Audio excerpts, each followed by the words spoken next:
In February of 2020, I returned home after treatment. When I got back to Nashville, I was homeless.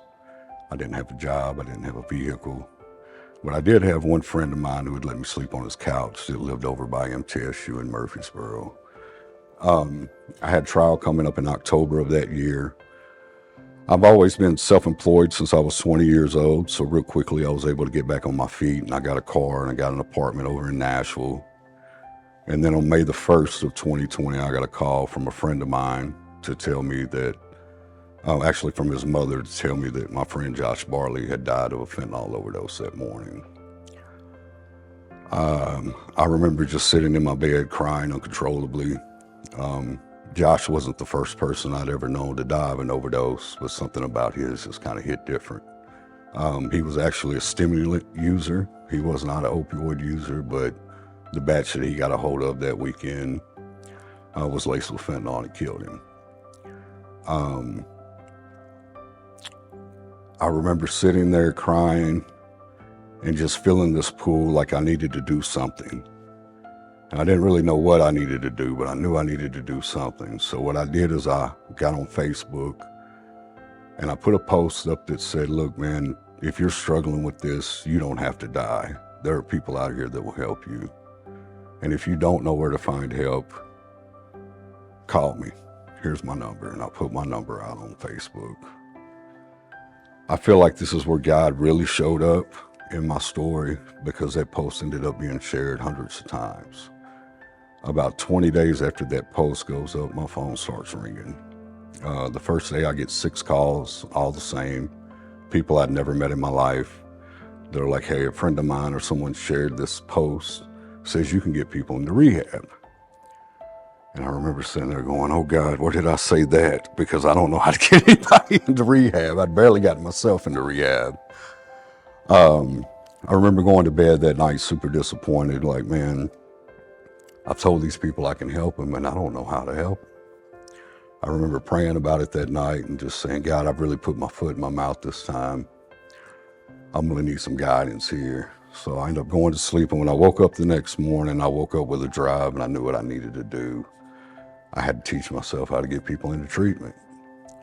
So I literally just sat at my kitchen table with my iPhone and I started Googling treatment facilities in a 200-mile radius of Nashville. At the time, we're quarantined, so I had plenty of time on my hands. This is early pandemic. And I just started calling facility after facility, and when they would answer the phone, I would say, hi, my name is Troy, and I'm a recovering addict, and I'm tired of watching these people die. Could you please teach me how to get people into your treatment facility? And I remember I was sitting there with a 3-subject notebook, and I just started taking notes. I would ask questions like, is it a male or female facility?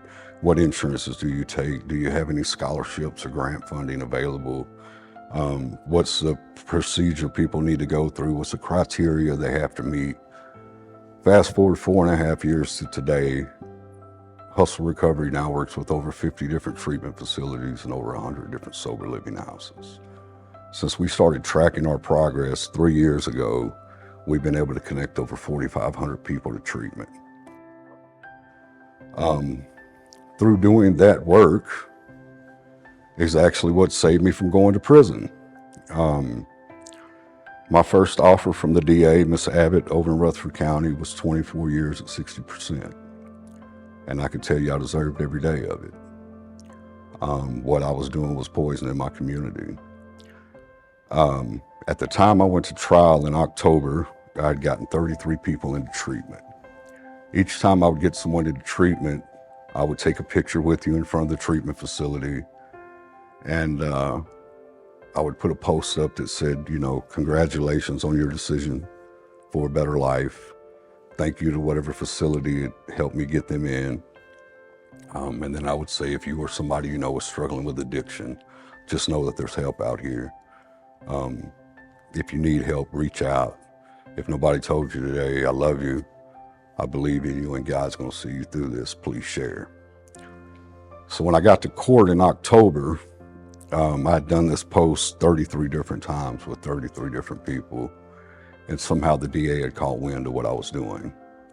And I remember walking in the courtroom and my attorney was standing at the table and he's waving me over, and I'm like, oh God, I'm gonna go to jail right now. They're not even gonna give me a trial. And I get over to the table and these papers are all spread across, and I start to realize these are my Facebook posts. She had printed each one of them out.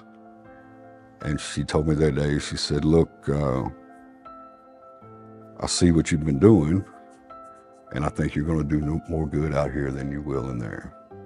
And she made me a deal. And I took 16 years on community corrections, which I'm still serving out today. I've got 13 more years, which is probably one of my favorite parts of my story, because I meet guys all the time that are, they say, man, I can't do anything. I'm on probation. I can't get a job. I can't do this. I can't do that. And then I tell them, hey, man, I'm a felon too. I go see my PO every month just like you do. And I've been able to do this. And I'm nobody special. I'm not exceptionally smart or anything like that. If I can do it, you can do it. You just got to get out of God's way and see what it is he wants you to do.